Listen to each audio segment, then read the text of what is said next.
Welcome to Lethal Dose, your favorite toxicology-focused podcast where we delve into true crime cases involving drugs and poisons. My name is Venus Dineko. I'm a layperson fascinated by true crime. My name is Kayla Woods. I'm an author and toxicologist. Let's get started.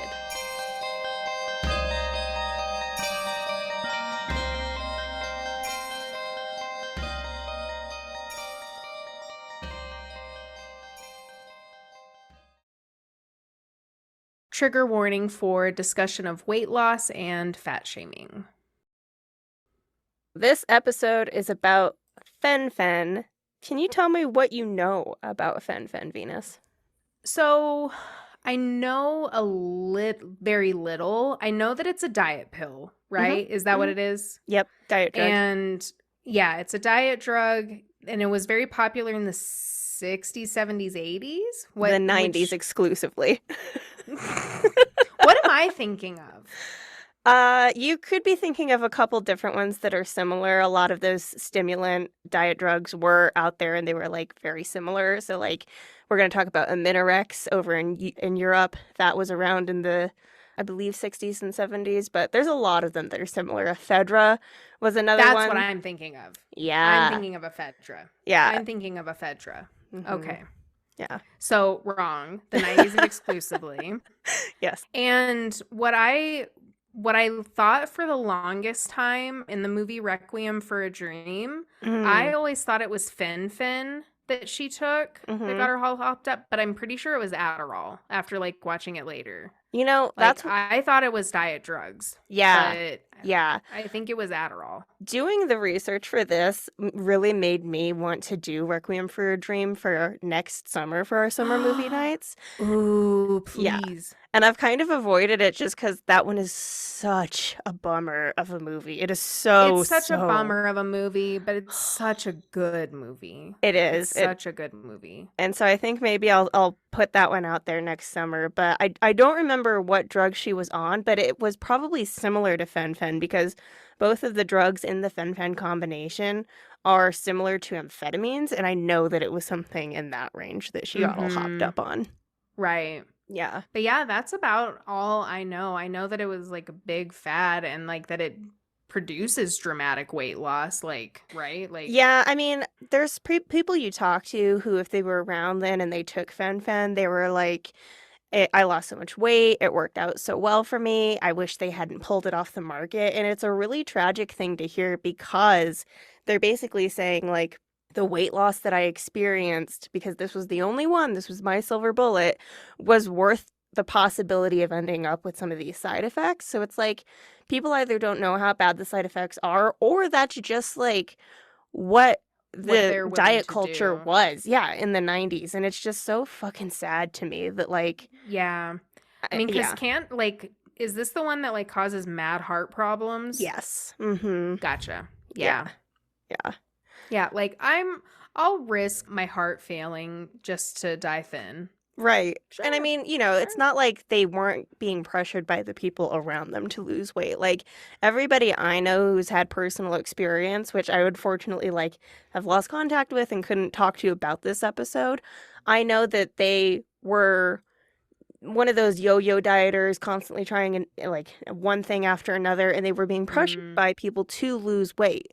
And there were people in their lives who were like, it's really too bad Fen-Phen was taken off the market because it was so good for you. And it's like, but it was really bad. It was really bad.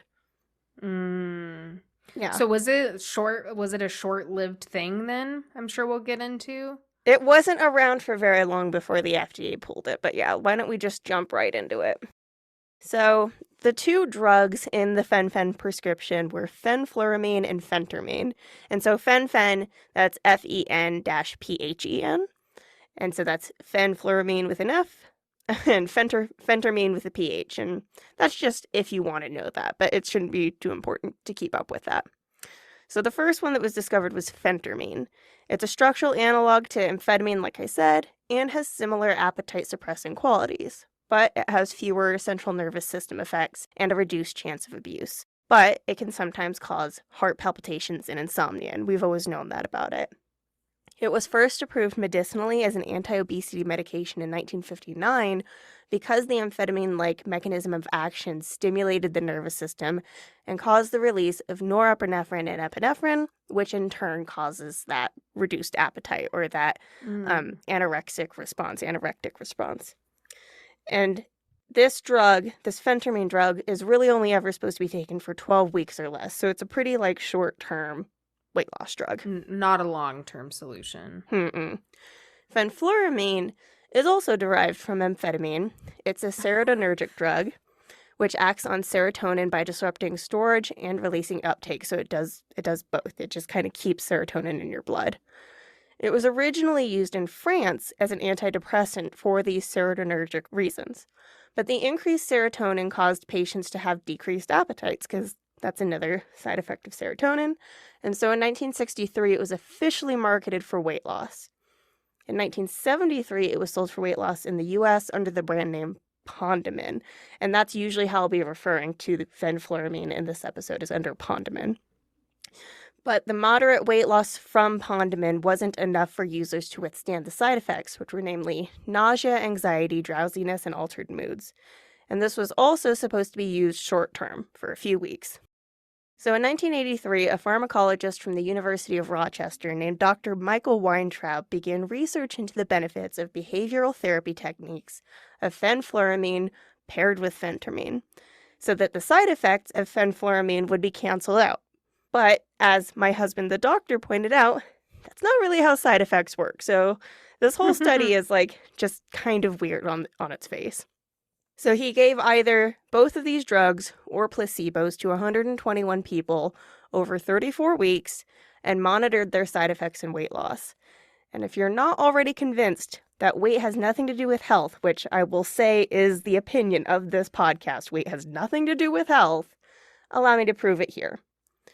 Weintraub's sample group consisted of people aged 18 to 60 weighing 130 to 180% of their ideal body weight according to the 1983 Metropolitan Life Table, or they all weighed an average of 200 pounds. So Venus, have you ever heard of these Metropolitan Life Tables? I have not. Okay. Starting in 1941, the Metropolitan Life Insurance Company, or MetLife, created height and weight tables based on the minimum subsequent mortality of insured adults in the U.S. and Canada. So they looked at insurance claims and they tried to make breakdowns of who lived and who died based on height and weight. And these tables supposedly described ideal weights for various heights, broken down by sex, and then 3 body frames that aren't really described as to who has what. It's just small, medium, and large body frames. Okay. So, much like the original BMI chart, much like all BMI charts, the metrics here are made up and the numbers don't matter. Except that your life insurance and doctor can now tell you that you are statistically unfuckable, according to these tables. Yeah, that's pretty rough. Yeah. And actually, the acceptable weights in these charts went up between 1959 and 1983. Because why not? Now we're accepting higher body weights. Why not? And also, the BMI chart was adjusted in 1999, just one day. So, about 25 million Americans went to sleep, woke up, and overnight they were declared overweight when the day before they were perfectly healthy. It really does not matter. So, what was the reasoning for that, if any? I don't think there was a reason. I think that they were just trying to emphasize health risks associated with being overweight and obese. But, I thought about deep diving into that whole thing, but I really don't want to spend a whole lot of time on it. It's just, there's no direct correlation between being overweight and having all of the associated health outcomes that they say. You can have diabetes and be skinny. You can have heart problems and be skinny. And you can be fat and have no problems related to being fat. So, we're not going to debate it here. They just decided. Yeah. No, but they just decided, let's just change it up a little bit. Yeah. And encourage people to lose weight. So, it's fucking stupid. Okay. Yeah. So, Weintraub bases his sample on people based on these tables, but he only examined healthy, overweight people Because that is a thing, like I just said. He didn't look at Right. anyone. That is real. Yeah. Like, He didn't look at anyone with pre-existing hypertension or diabetes or anything that would make the study more complex. And so it's like, doesn't that kind of mean that your whole theory, your hypothesis here about weight is wrong to begin with? mm-hmm. Yeah. I mean, I don't want to stand up too much on my soapbox, but it's just fucking dumb. This was never about health. It was Yeah. only ever about like weight loss for like Getting thin. yes. Yeah. The study ran over 30 weeks repeatedly for 4 years, with funding from the National Institutes of Health as well as the company that made Pondamin. And it showed a loss of 14 kilograms on average, or around 30 pounds, that was maintained for 34 weeks. After 34 weeks, participants who lost less than that or no weight at all were given a higher dose, and then it was repeated. And at the end of 4 years, 80% of the study group lost 16% of their total body weight, or around 34 pounds on average. And I want to point out here that that doesn't really seem like much. Like, some of the people who went on Fen-Phen as a result of this study were looking to just lose 20 or 30 pounds. And, you know, if they felt better after losing 30 pounds, like, fine, more power to them. I don't want anybody to feel like it's a bad thing if they lose weight. Like, just whatever you feel is good for your body, that's great.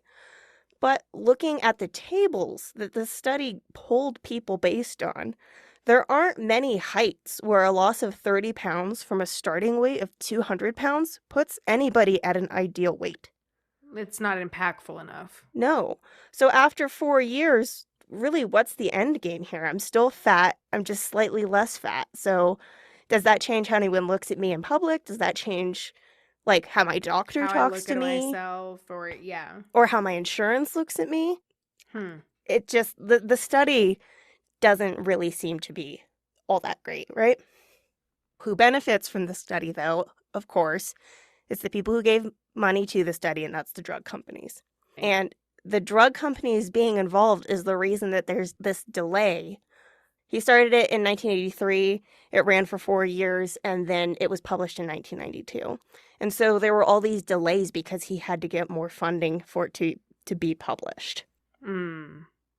So in 1992, when he publishes it, that's the same year that an NIH panel determined that 1/3 of the population, the US population, was now considered overweight and blamed obesity for a number of other diseases associated with having high body mass. But I think it's important to note that even the people who were saying you're making yourself sick being overweight, they also stated that the psychological burden of being overweight in a society that constantly tells you you're overweight might be more detrimental than anything else that comes with being overweight. Damn. No matter, though, right? No matter, we have this study that shows you can lose 30 pounds. The drug company likes it. The drug company pushes it. Now, we supposedly have this magic pill combination. And its popularity skyrocketed following the publication of Weintraub's study. The drugs were prescribed as a duo by doctors to be taken for off-label use. And so the FDA had approved both individually, but it hadn't approved them together. As one drug. Right. And this isn't a Gotcha. terribly uncommon practice to have off-label use be prescribed by doctors. No. Right. It just falls out of the jurisdiction of the FDA. Right. So, like, the antipsychotic quetiapine, it can be prescribed for the treatment of insomnia. Sometimes, you know, a side effect will be noticed, like, oh, quetiapine makes people sleepy. Why don't we give it to them to help them sleep? And then that... Well, like, there's, like, there's medication that lowers your blood pressure that's used as an anti-anxiety medication. Right. And so they'll see these side effects out in the general population, and then that will become an official medicinal use. You know, studies will be conducted based on these to prove efficacy, so it's not uncommon. What's another one I'm thinking of? Oh, Rogaine. Rogaine was a blood pressure medication. Really? I'm pretty sure that's how, yeah, like, and then it had the side effect of growing hair. That is so weird. That's such a weird side effect. Yeah. But so the Fen-Phen drugs had labeled uses for weight loss, but together they weren't approved by the FDA. And this was a perfectly legal thing for doctors to do as long as it wasn't advertised by the manufacturers for use that had not been FDA approved. Not that this distinction mattered all that much for Fen-Phen, because after this article blew up in 1992, Weintraub, who was paid by the drug companies to write this paper that made these drugs popular, was then recruited to the FDA, where he became an office director and went on TV supporting the off-label combination he'd proven moderately effective for a company that benefited from this kind of publicity. It's just like, who is regulating any of this fucking bullshit? Right. So, prior to 1992, sales of Fen-Phen were flagging for its manufacturer, a company called Wyeth, which was a division of American Home Products. And this was the same company that also made Advil, Robitussin, and the Delcon shield. So we have an awesome history. So we know that they're a stand-up bunch. Yeah, we're working with some really ethical people here. Right. Sales picked up with the popularity of Fen-Phen prescriptions throughout 1993 and 1994. But it wasn't until 1995 that it gained mainstream attention. So it was one of those, like, doctors were aware of it, doctors could prescribe it, but then people were like, I know what Fen-Phen is as a user. Because in February of that year, Allure magazine published an article touting the benefits of combined Fen-Phen drugs for weight loss. And then this article was reprinted in Reader's Digest. In 1996, the FDA approved the D-enantiomer of Fen-Phen, which was called dexfenfluramine, and this was sold as Redux. So, enantiomers are something that we discussed in thalidomide. They are only slightly different. Think of them as being mixtures where if you were to look at each of the chemicals next to each other, it's like looking at your hands, where they are mirror images of each other, but you can't lay them over one another. You'll have thumbs on both sides, right? So they're only slightly different, but as in thalidomide, one caused birth defects, and so there are some chemical differences. The difference with Redux, this dexfenfluramine, is that it still increased serotonin to decrease appetite by stimulating serotonin release. But they were hoping that this version would have fewer of those unwanted side effects. Okay. And this one was approved for long-term use. Okay, so more than just the 12-week period. Yes. 3 months after it was approved, doctors were prescribing Redux roughly 85,000 times a week in the United States. Holy shit. Within 5 months of being approved, it was prescribed 1.2 million times, and total sales of Redux and Fen-Phen brought in $300 million for Wyeth. Wow. That same year, prescriptions for the Fen-Phen combination together exceeded 18 million. Jesus Christ. They were wildly popular. Wildly popular. Well, yeah, it seems so. I mean, that's a huge chunk of the population. Like, yeah.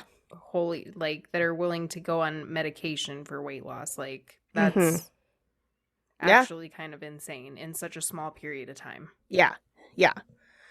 Unfortunately, while all this was going on, fenfluramine was harboring a deadly secret.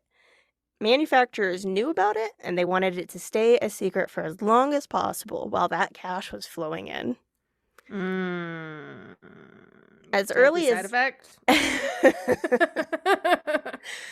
As early as 1981, it was shown that fenfluramine, Fen-Phen, could cause pulmonary artery hypertension, also called primary pulmonary hypertension, or PPH. In this condition, pulmonary arteries slowly become thick and obstructed, which increases stress on the heart as it tries to pump the same amount of blood through a smaller and smaller tube, while less and less blood is actually getting to the lungs until the right ventricle of the heart completely fails. Yikes. Like, that's a big problem. Yeah. Not a good secret. No. If caught early, patients might be able to start calcium channel blockers before the disease fully progresses. But beyond, like, kind of those early stages, there is no cure for PPH. Okay. So in 1992, the French government asked experts to look into the increasing reports of PPH among younger women taking fenfluramine. This initiated the International Primary Pulmonary Hypertension Study, or the IPPHS. And this was conducted over the course of 2 years, and its preliminary report was presented in March of 1995 to the manufacturers of Fen-Phen, or fenfluramine, including Wyeth. I have a question. Mm-hmm. Does the hypertension, is it also caused from the dexfenfluramine? Yes. Like, do both of them cause it? They do, yes. Okay. But they wouldn't know that until after Redux was put on the market, and so the first one that they were seeing it in was fenfluramine. Gotcha.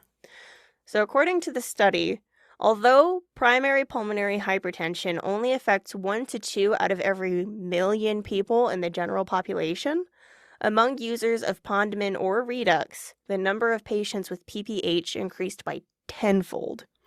Oh. And if their use of these drugs extended 3 months or longer, then those numbers continued to rise. Pulmonologists were extremely concerned about this because sometimes correctly diagnosing PPH could take up to 2 years. But most people only lived for about that long after the onset of the disease began. Oh. Yeah, it kills you somewhat slowly, but also pretty quickly, looking at what a lifetime could be if you didn't have this. Yeah. With the number of people using Fen-Phen growing, experts worried about a coming epidemic of primary pulmonary hypertension.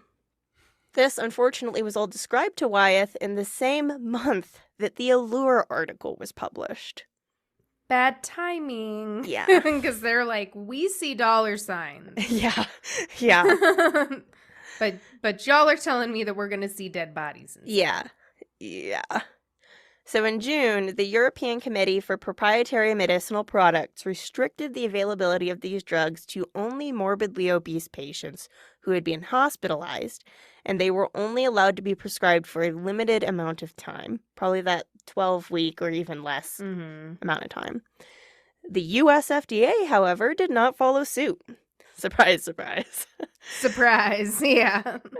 Instead, they chose to ignore the IPPHS and the concerns in Europe and focused instead on the statistic that estimated some 300,000 deaths each year in the US were attributed to obesity. We have to go after obesity. It's basically a disease in and of itself. But where did this statistic even come from? It was either from poorly extrapolated data from 1980 that roughly guessed 300,000 based on a whole bunch of different things that have a lot to do with the researcher's own biases, or this number came directly from Wyeth's literature handed out as part of the Redux launch. Oh my god. Yeah, the source that we definitely want to trust for this. Yeah, and doctors are just repeating this number constantly, right. It's established. So this is how Redux was still approved the following year, despite the fact that the FDA also knew that Redux could cause lung disease and neurotoxic effects. Oh, so it's not just the heart. No. We've got other problems, too. By no fucking means is it just the heart. Oh, good. A neurologist who formerly worked for a manufacturer of Redux from 1988 to 1990 told the FDA that he'd been fired for implying that Redux had neurotoxic effects, because Redux and fenfluramine were important financial ventures for the company. The neurotoxic effects in question that this researcher discovered were Redux's tendency to degenerate brain cells over time, which is long-term brain damage. Yeah. Just a little touch of the brain damage. Yeah. But they really just want us to be thin and dumb, don't they? That's fine. That's what it's boiling down to. Yeah, it seems. The FDA saw drug companies as their customers. They wanted to avoid the appearance of being anti-drug in order to have better relationships with Congress, and they had people who were interested in the safety of the drug. They were very, ethically minded and interested in the safety of the drug in the FDA. But then they also had people like Weintraub who were invested in Redux getting on the market and who weren't thinking about the 6 million Americans who would be using these potentially dangerous drugs. Redux was specifically marketed to middle-class women aged 35 to 54 who needed to lose at least 50 pounds and had tried and failed at weight loss before. Wyeth, That's a big market, I'm yeah, sure. yeah, it Like, definitely is. Yeah. yeah. Wyeth and a partner company, Interneuron, sponsored seminars such as Women and Obesity, an Epidemic of Denial. Uh, That, yeah. And wow. the parent company for one of the Fen-Phen drugs spent over $21 million on advertising for Redux in 1996. But Wyeth made an estimated $180 million on Redux and Pondiment alone. Clinics sprung up in strip malls specifically to dispense Fen-Phen. Oh, I'm sure that these were all high-standing doctors, like, Yeah, working at these clinics. Like, yeah. nothing but the best. Nothing but the best. There were legitimate doctors that cashed in on the opportunity to supplement their incomes by adding weight loss to their repertoire, and even sometimes they just opened their own clinics. But one LA location had a chiropractor and an infectious disease specialist who got together to run exams for $100. What are they examining? I don't know. And then they would fill and refill Fen-Phen prescriptions, and that was all they did. Wow. Not Wow. just a chiropractor and an infectious disease specialist. What are we even... What are we even doing? Like, other than just looking at, yeah, you'd like to lose weight? Okay, cool. Here Yeah, you you're fat. go. I think totally. You definitely need to lose weight. You qualify. Some of the people who were impacted by this were people like Phyllis Hardy, who was prescribed the drugs in her late 30s when she weighed over 300 pounds. She explained to the Milwaukee Journal Sentinel that when you are fat, you just want to lose weight. She took the drug for several months, lost about 25 pounds, and then developed a leaky heart valve. At 57 years old, she said, "I haven't been right since." She had to start medications to slow her heart rate and lower her blood pressure, and she gets easily winded now. Despite her health issues, she was still pressured to lose weight, and she underwent a gastric bypass in 2005. By 2015, she weighed 218 pounds, a weight that probably still gets her an earful from doctors, and which I would argue was probably not the suffering to get her smaller. No. Marcella Sherrod was 40 when she started Fen-Phen. She took it for 6 months before developing severe heart valve damage. In 2008, she was supposed to undergo heart valve replacement surgery, but she got pneumonia and the surgery was delayed. She died a year later at age 62. Dawn Serena's son, Nicholas, became possibly the youngest victim of Fen-Phen at just 3 months old. Serena took the pills before she realized she was pregnant, and her son was born with blue baby syndrome. What's that? Blue baby syndrome is methemoglobinemia, a condition that causes a baby to be blue because of the low oxygen levels in the baby's blood. Holy shit. And this is caused by the same heart and lung damage seen in adults who took Fen-Phen. Mary Lennon was 29 years old in May of 1996 and was engaged to be married, but didn't quite feel that she was wedding dress ready.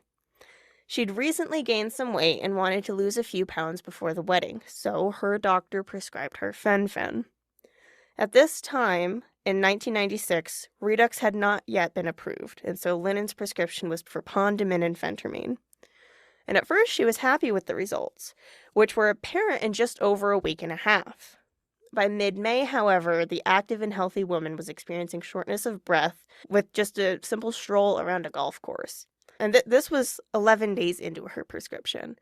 She went to a doctor and was told to stop taking the pills, which at that point she'd only been taking for 23 days. Wow. Her symptoms went away, but then returned by the end of the summer. Lennon was so exhausted all the time that she had to postpone the wedding, and her symptoms continued to worsen. Her legs and stomach swelled from water retention, she collapsed at her job, and she was so frustrated that none of the specialists she saw would or could offer any help. In November, Lennon ended up in the emergency room where an EKG and a heart exam showed that she had pulmonary hypertension and needed to see a pulmonary specialist. When she saw them, they informed her in mid-November that she had PPH. Her capillaries had thickened so badly that she was barely getting any oxygen, and her only options were a combination heart and lung transplant with a 50% success rate or getting a tube directly implanted into her chest to pump Flonan around her heart 24/7. Holy shit. She And chose she only took it for 23 days. 23 days. Yeah. Wow. So she chose the pump, and that cost the now unemployed woman to pay $200,000 a year for this treatment for the rest of her life. She would be constantly hooked up to a portable purse-sized machine, and it required daily solution injection and cleaning.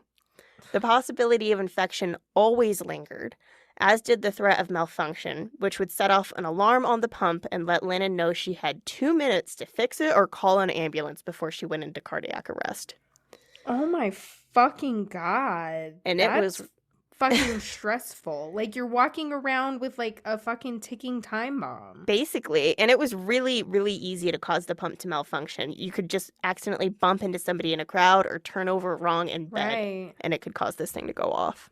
Wow. Once her tube came out of the hole in her chest and splayed blood all over the floor and walls of her apartment, and she had to call medics to come in and reinstall the tube for her. Lennon was also told that she could never bear children, although that reality was somewhat buried in the prognosis of her condition, which, as I said, was a life expectancy of 2 to 4 years while suffering painfully slow suffocation. If she ever could have children, she would never see them grow up. By January, Lennon was going blind and eventually lost sight in one eye completely. And this made her panic about how the hell she was going to get medicine into her pump and fix it when it malfunctioned. Because obviously this is a when, not an if situation. Right. Well, and was her fiance still around at this point? Yes, he is still there. He's still in the picture. To help her? Yes. Okay, so she does have some support, but still, like, you need to be able to be somewhat self-sufficient. Like, Right, yeah. ugh. On February 20th, 1997, Lennon was back in the hospital with shortness of breath. She stayed for 2 days and was released, but almost immediately upon returning home, she had to call 911. She stopped breathing before medics arrived, and they were able to resuscitate her in the ambulance. En route to the hospital, she told the medics she was afraid to die and begged them to save her life. But when the ambulance arrived at the hospital on February 22nd, 30-year-old Mary Lennon was dead. What a tragedy. It's horrifying. It's so horrifying. Like, because she wanted to, like, lose a little wedding weight. Dress ready. Mm-hmm. Lose a little bit of weight for her wedding. Like, which I'm sure that, like, so many people, like, that's so relatable. Yeah. Like, that's such a relatable thing. Mm-hmm. Yeah. Like, oh my God. In the midst of her 10-month ordeal following the Fen-Phen prescription, Lennon's family hired lawyer Alex McDonald to go after Wyeth and cover the costs of her hospital bills. Lennon's was the first wrongful death suit filed in the Fen-Phen case on May 5th, 1997, 1 year after Redux hit the market and Mary Lennon started taking the pills. Doctors around the United States were starting to see patterns in their patients, and cardiologists specifically were concerned with what they were finding. Around the time of Mary Lennon's death in January of 1997, specialists in Fargo submitted a preliminary report on new cases of PPH in Fen-Phen patients in their care.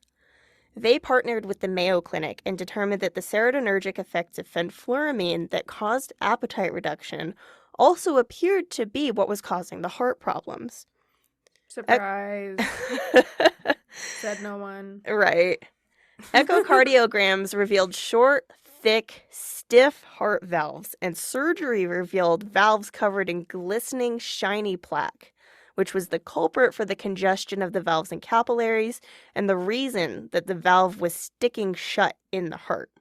All of this because fenfluramine stimulates the serotonin 2C receptor to induce anorexia, but it also stimulates the 2B receptor, which nobody knew about.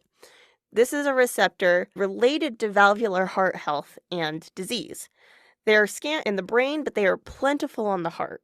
I mean, really, like we were talking about in the serotonin episode with Libby Zion, we know so little about serotonin in general, but we also just know so little about our bodies and how they react to these drugs. Mm-hmm.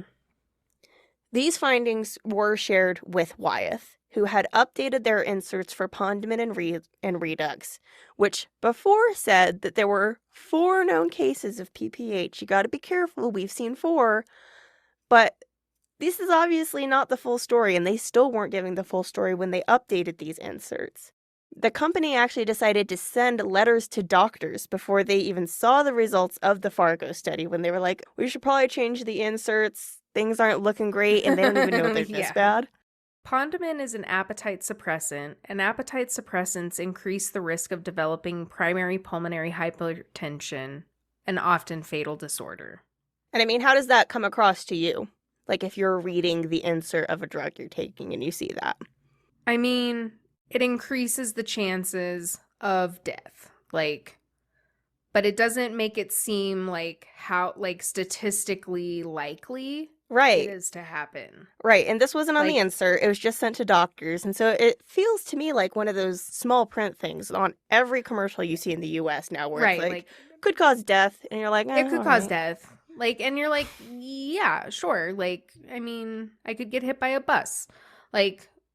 You know what I mean? But it's I want to know the stats. I want to know, how likely is it to cause this fatal disorder? Right, which they're not at all emphasizing here.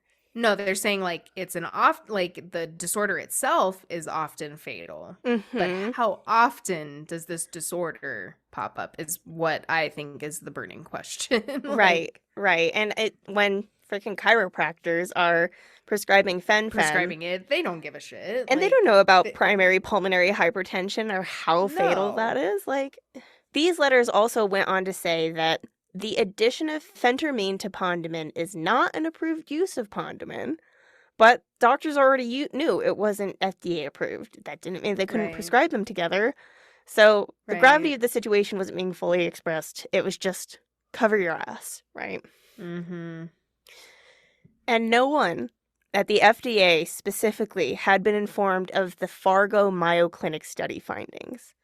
So they're finding all of these terrible cases of PPH associated with Fen-Phen, and nobody says anything to them until a phentermine manufacturer happened to forward it over in May. This was due in no small part to the fact that a Wyeth employee deleted the reports after receiving them from Fargo in March. They see this, and they're like, no one else needs to see deleted. This. The medical center in Fargo ceased prescriptions of Fen-Phen and Redux in their region. They were like, we're not doing this anymore. We're going to take it on ourselves, and we're just not doing this anymore. Mm-hmm. Then, in July, the public learned about the sometimes fatal side effects, and sales of Pondman, Redux, and phentermine completely tanked. Yet, Wyeth doubled down on their product, encouraging sales reps to continue to push the pills and assuring them that no cases of PPH had been found in association with Redux, which was a bold-faced lie. Yeah. Rather, they were instructed to focus on the true health threat: unchecked obesity. Get out. Get out. Get out. Yeah. Stop. Yeah. Stop. What? When people are like, oh, obesity kills so many people per year, even if they don't throw out that 300,000 number, it's what does that mean for obesity to kill people, right? Right. They always want to say, oh, well, you have high blood pressure, whatever, which may not even be correlated. But this is literally... Skinny people have high blood pressure. Yes! Everybody has high blood pressure. Yes! And all shapes and sizes. This drug specifically will kill you. Or it can. Yeah. It really can kill you. Another user, Kim Schmidt, didn't even begin taking Fen-Phen until April 28th, 1997, almost 2 months after Wyeth was informed of the risks of PPH from the Fargo Mayo Clinic study. Schmidt took the pills for 10 weeks, but 2 months after she stopped taking them, this avid hiker and biker and mother of 2 was becoming short of breath after climbing a set of stairs and walking for long periods. By December, Schmidt was nearly bedridden, yet her condition would continue to worsen for the next 2 years. Doctors had never seen thickening like hers before, which was not in the valves, but in her heart itself. Ugh. Schmidt suffered from acute heart failure as a result and required a heart transplant. but the likelihood of survival was again only about 50%. She decided to put it off since she could not afford the surgery that her insurance refused to cover, and also wanted to see her youngest daughter have a chance to try to get to know her before she died. The Fargo Mayo Clinic study went to print in August, by which time the FDA had found that the hospitals involved in the study actually had 58 cases of valvular disease associated with Fen-Phen and Redux. It was pretty much the final nail in the coffin for the drugs, even if the FDA really took their time hammering it in. The manufacturers and their reps continued to refuse to accept reality. Wyeth attempted to deschedule Pondman to make it easier to prescribe for long-term use, even though... They really are doubling down. They're really doubling down. At every opportunity. And then in early September of 1997, when the FDA called the drug companies, one of the original creators of Fen-Phen sent a follow-up email to executives which read, "Now everything is clear. The coordinated attack on Redux during the last few weeks is part of a conspiracy led by fat women to make everyone fat by taking away the only effective medications to keep people from becoming so." Yeah. Fuck that guy. Sir, I'd like to have a word. I know. Actually, several. But, excuse the fuck out of you. Yeah, it's a conspiracy led by fat women. What are we even talking about right now? Yeah. These guys have to be some of the most vile people. Yeah. Yeah, I really think so. On September 12th, the FDA issued their ultimatum to Wyeth and Interneuron: remove the drugs from the market voluntarily, immediately, or face a lawsuit you will never recover from. The companies agreed to a voluntary recall, and it was agreed to just in time because only days later, Congress issued a reform of the FDA that demanded quicker drug approvals, allowed approvals to proceed after a single clinical test, and prohibited the FDA from spending funds on studying safety issues once a drug was approved. I just can't get over the fucking timing with something like that as we're going through this. Right. Yeah. Yeah. Kim Schmidt was shocked at the joke of a USA Today article published on April 1st, 1998, entitled, "Study, No Heart Damage from Diet Drug." Yeah. Carol Rhodes of Brooklyn was also not amused. She was a professor who knew that studies can say anything you want them to if you manipulate the data badly enough. And she knew from her own experience with Fen-Phen that a year on the drugs could cause, in her case, mitral regurgitation that required heart surgery. Jesus. Unsurprisingly, that USA Today article was funded by Wyeth as part of a $100 million campaign to undermine the truth about Fen-Phen. The head researcher, Neil Weissman from Georgetown University, attempted to have the article published in the same journal as published the Fargo Mayo study, but they refused. They cited issues with how he separated the patient groups in order to decrease the number of valvular heart disease victims that popped up, because he only did his study for 2 months, and he was seeing heart disease, and they were like, that's significant, and you're trying to say this is insignificant. Yeah, that's actually crazy. One of these victims, who took a slow-release form of Redux that they were now trying to push, later sued Weissman. Good. Her name was Lily Latanzio, and in June, she started the new type of Redux and came off of it when the drugs were removed from the market in September. After she developed severe valvulopathy, her lawyer argued that no one should have been put in the study or kept in it. Weissman became the target of the anti-Fen-Phen campaign briefly and eventually left Georgetown. He was, of course, not the only Dr. Wyeth found who was willing to twist statistics and defy the Hippocratic Oath for large sums of money.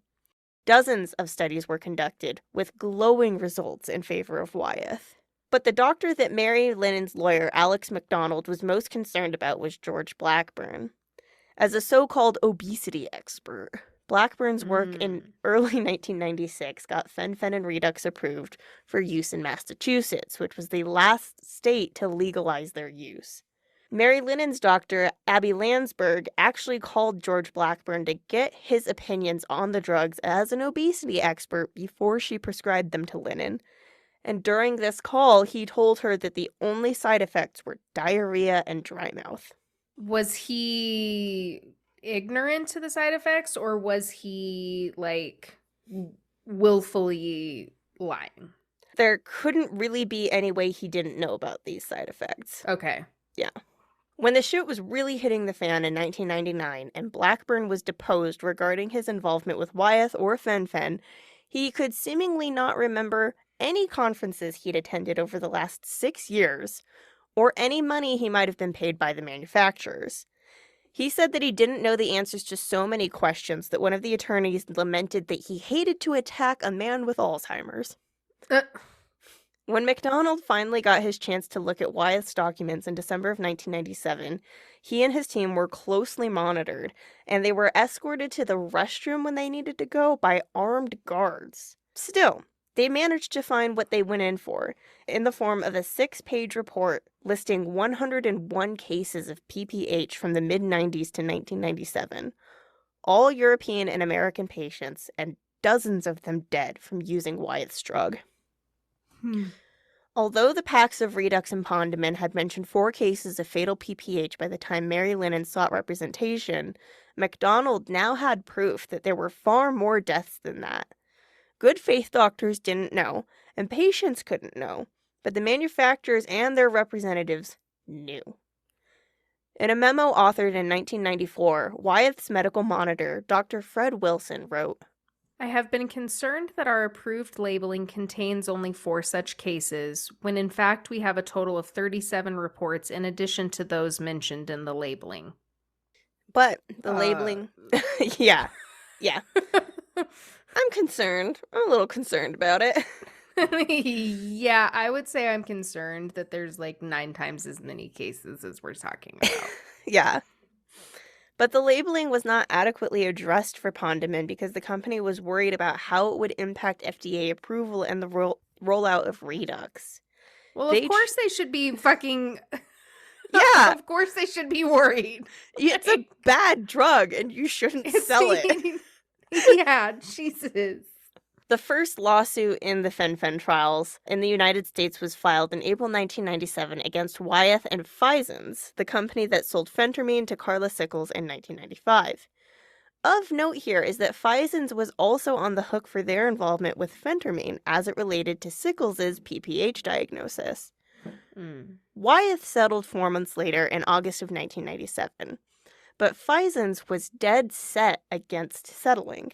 They insisted that they never promoted phentermine with use in Fen-Phen, although they did try to buy the license for Pon-de-min in 1995 or 1996. And then when that turned out to not be an option, they did look into making a generic. They just never managed it, so... So they said, we didn't want that. We didn't want it. Yeah. We didn't want to do that. I mean, we actually tried to buy it, but, like, no, we didn't want anything to do with that. No. Why would we want anything to do with that? Carla Sickles' trial got intentionally pushed back so far by these drug companies putting off that she died in late 1998 without ever seeing justice from Phisons. And this was all despite the fact that the drug companies knew the drugs didn't work. They didn't work for the intended purposes, even in the best case. A November 1995 memo from Wyeth's VP of Women's Health read, The efficacy of Redux is not impressive. The fact that patients regain weight upon discontinuation is a pretty strong negative. Yeah, I'd say it's a pretty fucking strong negative. Yeah, you might lose 20, 30 pounds and then you're going to gain it right back. What a miracle drug. Yeah. More damningly, a memo that same month from Wyeth Regulatory Affairs explained how they avoided further questioning on the drug from the FDA.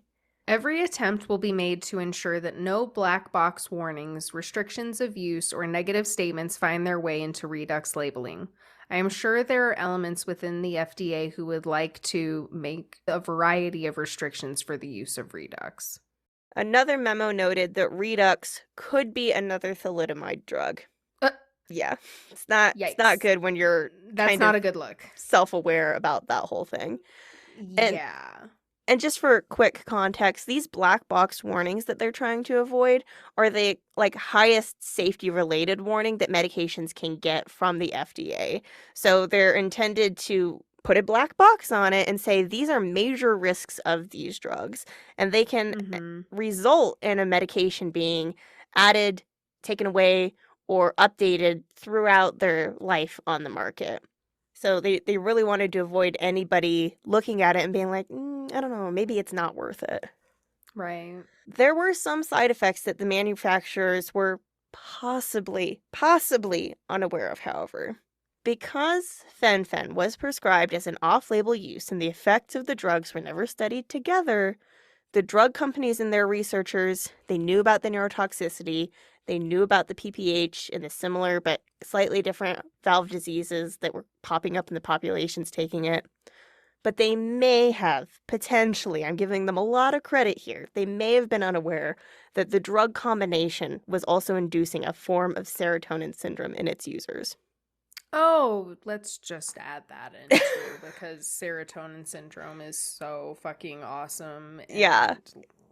Yeah. Jesus. So, fenfluramine prevents plasma serotonin from being taken up into the platelets in the blood. Phentermine raises serotonin by acting as an MAOI, which inhibits the destruction of serotonin. And they knew that in the 70s, but it's kind of unclear who knew that because it wasn't mentioned in the physician's desk reference. It wasn't on Phentermine's drug label, but the information was out there. So it's unclear why it wasn't being shared by people fucking prescribing it. And we discussed the effects of serotonin in the Libby Zion case in the serotonin episode, and hers was more of an acute serotonin syndrome where she got muscle agitation, confusion, inability to regulate heart temperature. It seems like with Fen-Phen, it was a little bit more of this chronic increase of serotonin. Like a prolonged. Yeah. And so instead of all of that, this led to damaged blood vessels, especially the ones in the lungs. And it can also specifically damage heart valves.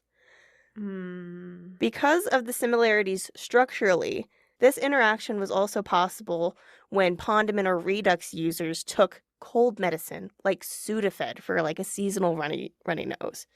When independent researchers discovered this drug-drug interaction in Fen-Phen, they realized, and this is why maybe they don't deserve all the credit I'm giving them, they realized that similar serotonergic effects had actually been seen before with the diet drug Aminorexx. Aminorexx went on the market in Switzerland, Austria, and Germany in 1965. The anorectic agent in this drug, Aminorexx fumarate, resembled epinephrine and amphetamine, much like Fen-Phen. Between 1965 and 1972, when the drug was pulled from the market, the incidences of PPH in the countries where Aminorexx was sold increased tenfold, in women 4 times as often as in men.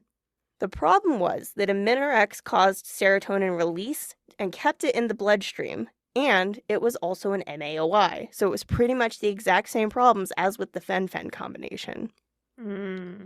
Although it's not entirely outside the realm of possibility that someone did realize that Fen-Phen was basically just Aminorexx, maybe they didn't know, maybe they weren't aware, but if this is the thing that you do, is this is Weintraub's job to know about all these things?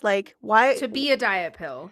To study, to be a weight loss pill. You think that they'd want to study those who came before. Yes. That's what your fucking abstract is for in any paper where you're talking about a new diet drug. You compare what's come before you.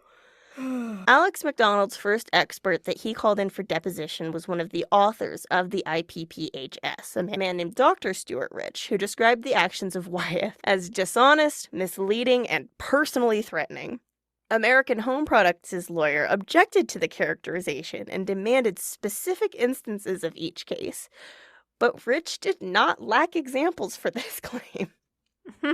We've already discussed extensively how they were dishonest and misleading, but when it came to being personally threatening, in August of 1996, Rich appeared on the Today Show to talk about the dangers of diet drugs and discuss the IPPHS. Afterward, a Wyeth representative called him personally and told him to be very careful about the things he said because very bad things could happen. The French sister to Wyeth, Servier, was also threatening people trying to find the truth about the drugs. In 1995, doctors associated with the IPPHS received threatening phone calls and saw strange cars waiting near their homes after they criticized Servier's products. In December of 1997, a multi-district litigation lawyer for Fen-Phen named Michel Parfait got involved with the Belgian cardiologist and started working with a Belgian lawyer to represent the cardiologist against Servier. But after a month, the Belgian lawyer pulled out of the case, saying she feared for her family's safety after receiving a picture of her daughter leaving her house to go to school in the morning. Jesus Christ. Yeah. They're like being so fucking malicious and menacing. Like, yes. Just understand that your drug doesn't work. Like, fuck. Nope. They're gonna double down and they're gonna threaten you, and yeah. They have like quintupled down at this point. Like we've talked about a lot of evil companies, but this is like another fucking level. Yeah, this one's pretty evil. I did not I didn't know we were going evil company route today. Like this evil. So evil. In March of 1999, American Home Products settled the case of Mary Perez for $4.5 million. Much like Mary Lennon, Perez needed a continuous flush of Flonan to her heart via that unwieldy pump. The 35-year-old mother of a 6-year-old was deemed too weak to survive the heart and lung transplant she needed, and the medicine for that pump and to have that Flonan cost $500 a day. Oh my God. Her settlement was the largest to date and ensured that Perez's daughter and her husband wouldn't be homeless because of all of the fucking medical bills she'd accrued when she finally lost her battle that started by taking Fen-Phen in 1996. Wow. The first Fen-Phen case to actually go to trial was for Debbie Lovett, a manicurist from Texas, on July 15th, 1999. Hers was considered a lesser case since she'd developed a less dangerous form of valve disease and looked pretty healthy to the jury. Like, she could go up and down the stairs to the courthouse. She was still fat, which was not seen as like, oh, she can't possibly be dying if she's not wasting away. And she was a smoker, and so everybody was like, how can she have lung disease if she's a smoker? A lot of things working against her. But despite the weak optics of even this case, on August 6th, Lovett was awarded $3 million in damages, and American Home Products was ordered to pay another $20 million. It all boded very well for the multi-district litigation that was coming up, which represented fatally ill and dead victims. And they were looking for an outcome that covered current and future damage to drug users, which was something that had never been done before in an MDL. The MDL started on August 9th in court and didn't reach a settlement out of court until October 7th, 1999. The global settlement was for $4 billion and could increase... and could increase to $5 billion based on inflation and other expenses that might come up.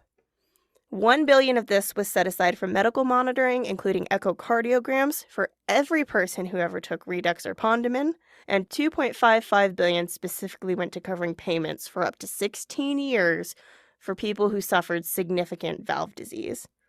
But at no point did Wyeth or American Home Products admit to wrongdoing. Instead, they maintained, despite all the fucking threats and everything that they did, that they acted lawfully and responsibly at all times. Sure. Lawyers and experts could see that despite the enormity of this settlement, $4 billion is a lot. It still wasn't enough. It might cover users with less severe cases, but representatives for serious cases intended to take them to trial individually until every victim had proper compensation and American Home Products died a death of 1,000 paper cuts. That was kind of their goal. Mm. One victim made an offer to Wyeth's top executives in her deposition. You tell them if they take those same pills I did for a while, they can keep their money. Damn. Yeah. That's the drinking the Hinkley water. like from Aaron Brockovich. That's that shit. Like, Exactly. You want some? Yeah. You want some? Sure. Go right ahead. Yeah. Go right ahead. Unfortunately, even as weak as the settlement was in full context, it was watered down even further by a side letter signed by the lawyers of the MDL. This side letter proposed 6 findings of fact, big air quotes here, that included the notion that if echocardiograms for victims were fine now, they were unlikely to develop serious heart valve disease later. It also suggested there was no evidence to say that fenfluramine drugs posed a risk of serious valve disease to anyone who took them for less than 90 days, which we know isn't true. Mary Lennon took them That's for not 23 days. 20 yeah, exactly. Like, and she fucking died. Like, but American Home Products was going down like a trapped feral cat with this whole thing, and they weren't going to play nice, and they weren't going to tell the truth, and they were actually still trying to get the FDA to buy into this 90-day thing. They'd been trying to do this for months with patent lies and bad press. They were just like, no, fuck you. Believe us. These are not the droids you're looking for. Like, it's fucking insane what they were doing while their ship is, like, going down. mm-hmm. They were continuing to have their researchers publish articles with titles like, heart problems disappear once patients stop using diet pills, and Fen-Phen and valvular disease. If it sounds too good to be true, perhaps it isn't. Which was basically, it was saying that it was too good to be true for lawyers and people looking for an easy payout. Oh my god. Yeah. I was like, that's such a weird, like... Yeah, I think that one was from the New York Times to make you be like, what the fuck are you trying to say? And then you read it and you're like, you're weird for that. Yeah. In truth, users, especially female users, still didn't know what kinds of problems might be in store for them. 2 new independent studies published near the end of 1999 showed that around a third of female users who took Redux for only a short amount of time, they might see their problems regress, which is great. But for users who actually took Redux for its intended long-term use, things for them were likely to get much, much worse. The researcher from Fargo in that Fargo Mayo Clinic study believed that thousands of premenopausal women with trace or mild disease who took Redux long-term might suddenly develop very serious heart disease once they hit menopause, just like overnight. Around Thanksgiving of that year, it was announced that this side deal would not be introduced into any further case in any court because it was a shitty deal. In December, 5 women from Mississippi had their day in court, and this time, American Home Products was ordered to pay $150 million before punitive damages. American Home Products settled these 5 and 14 additional cases in Mississippi. That same night, they were like, okay, we get what you're trying to do. Yeah. They settled for $350 million total. On January 18th, 2000, Mary Lennon's case finally went to trial in Cambridge. Lawyers for American Home Products attacked Lennon's character, of course. Oh my god. By suggesting that the onset of symptoms were too fast to have been brought on by Fen-Phen, and by saying that her obesity was a larger problem than anyone was giving credit. Wow. Also, they argued the FDA approved these drugs and their labeling without a black box label to warn of PPH deaths. So how could that be used against them when it's like, well, you didn't fucking tell the FDA about the PPH deaths. The FDA didn't, how can they warn about what they didn't know? Yeah. Like... In reality, Wyeth agreed to further testing to appease the FDA before Redux was put on the market. They had this kind of gentleman's agreement where they were like, okay, you put it on the market and we'll do another round of testing. But once it was on the market, they didn't do any more tests. And like the FDA should have obviously held their feet to the coals on it, but like they were just like, no, we're not going to do it. And none of this looked good in court. None of the actual facts about this case looked good, and American Home Products knew it. American Home Products settled. So on January 27th, they awarded around $15.5 million for the wrongful death of Mary Lennon. The jurors of this case felt that the company got off easy, as they were already discussing among themselves an award in the realm of $1 billion. Should have been. It should have been. By the end of the year 2000, 300,000 people, mostly women, joined the multi-district litigations for possible heart valve damage caused by Fen-Phen, and some 45,000 people chose to sue American Home Products individually. As of 2005, Wyeth set aside $21.1 billion in litigation reserves to pay out $5,000 to $200,000 each to the 63,000 plaintiffs who opted out of a class action lawsuit against the company. It appears that more cases were settled through 2007 or so, but I really couldn't find anything discussing Fen-Phen beyond that year. Mm. In 2009, Wyeth was acquired by Pfizer, which they attempted to merge with 10 years earlier during the Fen-Phen trials, but were too much of a pariah to be taken on. Apparently by 2009, though, everyone had forgotten about Wyeth, and they merged. They merged companies. The Fen-Phen combination, as recommended in Weintraub's original 1992 paper, was 60 milligrams fenfluramine and 15 milligrams of phentermine daily. Although the Pondemon and Redux forms of fenfluramine and dexfenfluramine are no longer available, fenfluramine is still used for the treatment of certain forms of epilepsy, including Dravet syndrome in children under 2 years old, with doses in the range of 26 milligrams. Phentermine is still used for weight loss. It can be used on its own or in approved combination with topiramate as Qsymia, where the phentermine is still used at around 15 milligram doses or less. Qsymia was approved in 2012 and was the first new weight loss drug approved by the FDA since 1999, when Orlistat or Ali was approved. That same summer, in 2012, Belviq was also approved for weight loss despite concerns about heart valve damage. We're doing this again? Same song and dance. Yeah, like seriously. Interestingly about this combination, though, Fen-Phen was a combination of phentermine and a drug that can be used for epilepsy, and so is Qsymia, because topiramate is used for treatment of tonic-clonic seizures and migraines. However, this combination has been examined for its drug-drug interactions and is only approved for a 12-week use. Adverse effects of this drug include increased heart rate, metabolic acidosis, which increases acid in the blood that can put people in a coma and kill them. It can also cause kidney stones and bone damage, as well as psychiatric disturbances, acute myopia, and elevated sodium creatinine. There is also an included warning on Qsymia and on all phentermine medications that appetite suppressants like phentermine are associated with valvular heart disease. Well, we've made some progress, I suppose. Have we, though? Because I was really hoping... I mean, like, at least there's the warning. I mean, there wasn't that before. I don't know. I mean, but it's not much. It's not much. I'm not, like, saying it's enough. We did resurrect that from the annals of the 1970s information that we had about phentermine, but like I was really hoping to like get to the end and have some resolution that like the FDA changed, did something, the companies changed, did something, the drugs changed, did something, but no, they just got acquired by a super giant. Yeah. That has even more money and power.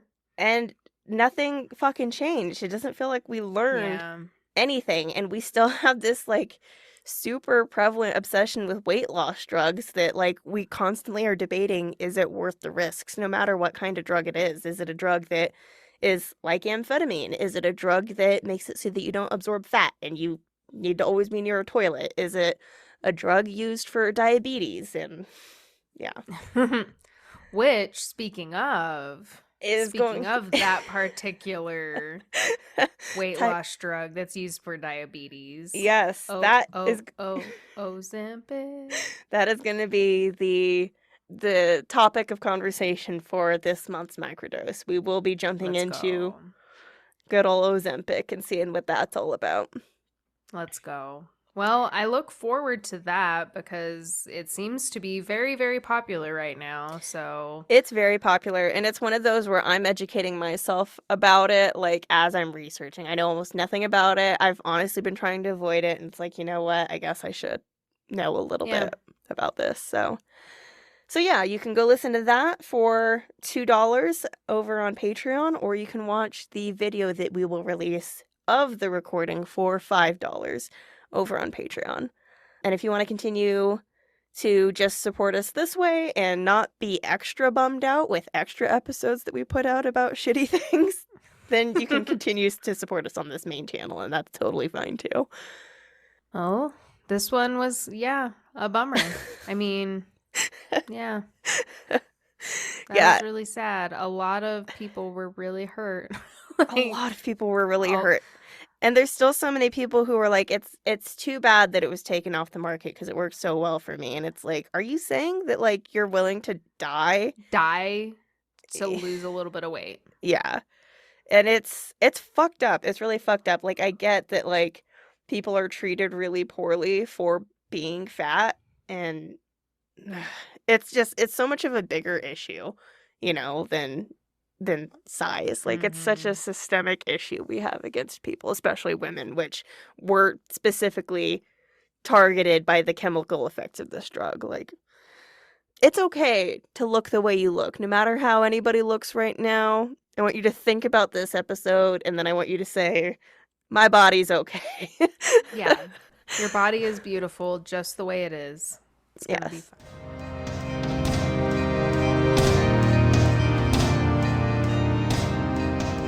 Thank you for joining us. We hope you enjoyed this episode. Please like, follow, subscribe, and review us everywhere you get your podcasts. For more Lethal Dose content, you can find us at Lethal Dose Pod on Instagram, Tumblr, and TikTok. For an overdose of content, subscribe on Patreon for exclusive episodes and much more. The show theme is Look Far by our dear wizard friend Fogweaver. More of their music can be found on bandcamp.com. Lethal Dose is created, researched, produced, and edited by Kayla Woods and Venus Deneko. Stay safe, and remember, the dose makes the poison.